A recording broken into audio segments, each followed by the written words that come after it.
In Budyonnovsk, Stavropol Krai, the Stavrolen petrochemical plant is burning fiercely after an attack. On the night of December 23rd, residents of Budyonnovsk reported explosions.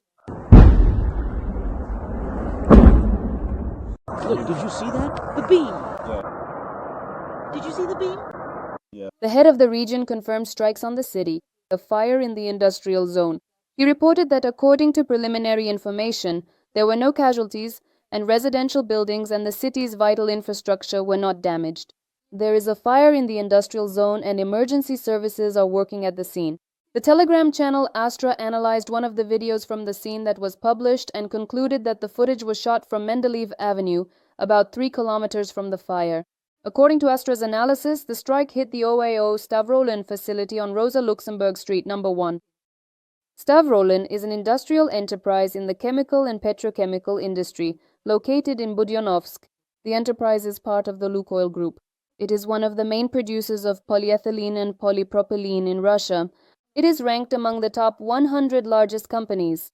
It is claimed that the plant produces about 340,000 tons of ethylene, 319,000 tons of polyethylene, and 113,000 tons of polypropylene per year. The Ministry of Defense of the aggressor country claimed that supposedly 29 Ukrainian drones were shot down overnight over regions of Russia and the temporarily occupied Crimea. On the night of December 20th to 21st, a fire broke out at a Russian military airfield near Lipetsk. 2 enemy Su-30 fighter jets burned there. This was reported by the main intelligence directorate of Ukraine. The special operation was planned by the main intelligence directorate over the course of 2 weeks, and it was directly carried out by a representative of the resistance movement. As a result of the fire at the airfield, both of the aggressor's military aircraft were put out of commission. The estimated total value of the 2 damaged fighter jets, with tail numbers 12 and 82, which Russia used in the war against Ukraine, could be up to $100 million.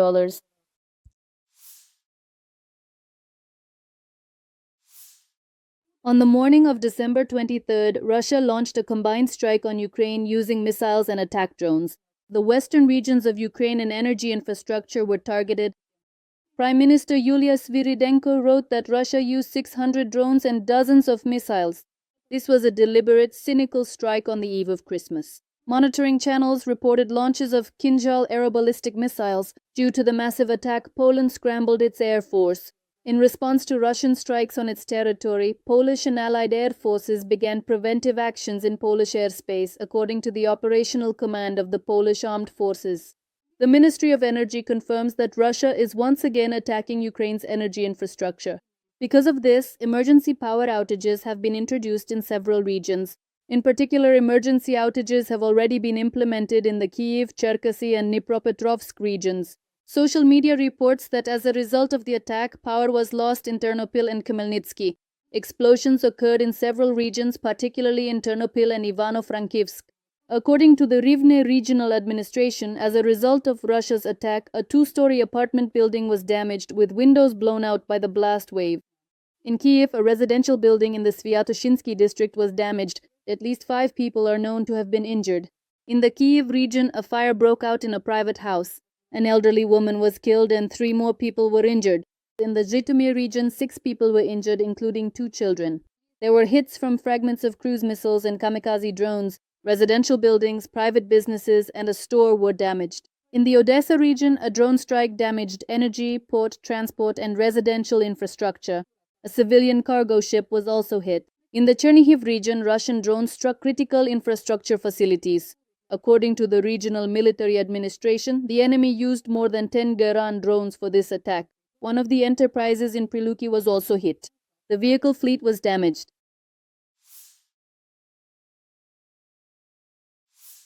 Azerbaijani President Ilham Aliyev refused to go to Russia after Putin failed to fulfill his promises.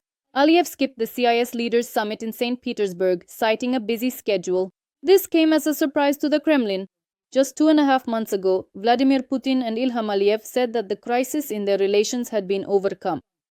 At that meeting, the Russian leader promised to punish those responsible for the crash of the AZAL plane in December last year and to pay compensation to the victims. But in the end, Moscow did neither. Baku no longer believes Moscow's promises, according to the Azerbaijani press. The decision of Azerbaijani President Ilham Aliyev not to participate in the informal CS summit in St. Petersburg was a political move that experts unanimously linked to the Kremlin's failure regarding the crash of the civilian aircraft. Putin's press secretary Dmitry Peskov said that the Kremlin understands Aliyev's decision. Indeed, all heads of state have very, very busy schedules, especially in December, on the eve of the new year.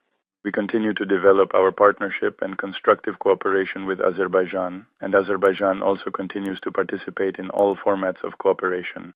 Such a démarche by the president of Azerbaijan became evidence that the crisis in relations between the two countries has not yet been overcome. Putin himself expressed hope that the sides have turned the page and will move forward. During the meeting 2.5 months ago, Putin promised Aliyev that everything would be done on the Russian side regarding compensation and that a legal assessment would be given to the actions of all officials involved. We agreed on this with you from the very beginning, to give an objective assessment of everything that happened and to identify the true causes. These promises matched Baku's key demands to pay compensation and punish those responsible. However, over the past months, Moscow has not taken any public steps.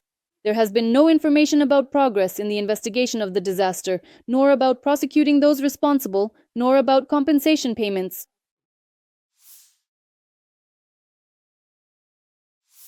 Russia's war against Ukraine will apparently end next year, and on terms extremely unfavorable for Kyiv. This opinion was expressed by Politico columnist Jamie Dettmer. In his view, such a grim forecast is largely due to the fact that the EU failed to agree on using 200 billion euros of frozen assets to ensure Ukraine's solvency and its ability to finance the war effort. The failure of the proposal for a reparations loan, which involved using Russian assets, mainly those frozen in a clearing bank in Belgium, deprives Ukraine of guaranteed funding for the next 2 years. The EU will still provide Ukraine with a significant funding package of 90 billion euros secured by the EU budget. However, although this will prevent a funding shortfall at the beginning of next year, the package is designed for 2 years, and it will not be enough for Ukraine to continue its fight, the commentator notes. It is also assumed that another loan may be added, indirectly linked to Russian assets. At the same time, obtaining another loan will not be such a simple matter.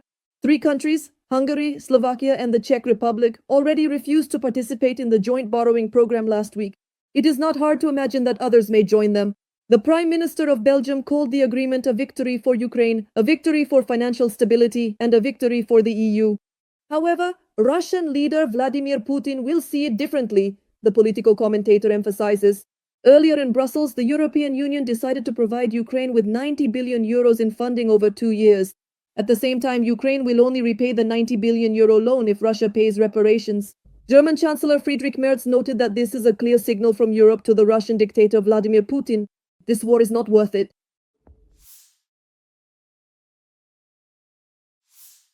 Russian occupiers have advanced near 2 settlements in the Sumy and Donetsk regions. This was reported by the Ukrainian analytical monitoring project Deep State. The enemy advanced near Yunikivka and Sviatopokrovsk. About 100 Russian soldiers entered the border village of Hrabovske in the Sumy region.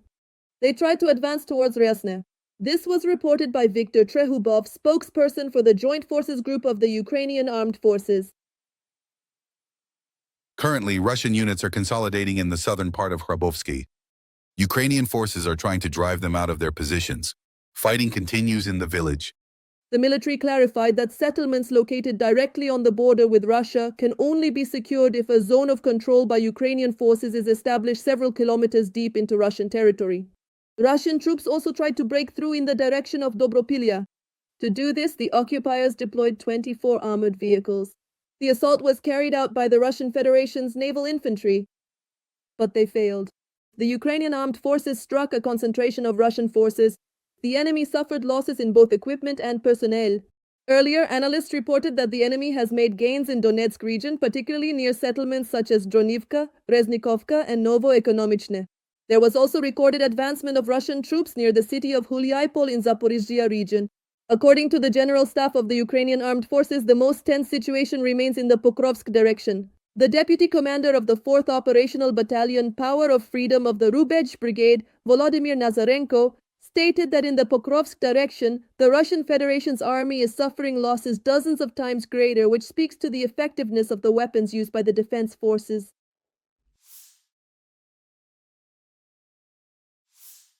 Turkey has announced that the length of its first ever aircraft carrier will be 300 meters, making this vessel one of the longest in service among NATO countries.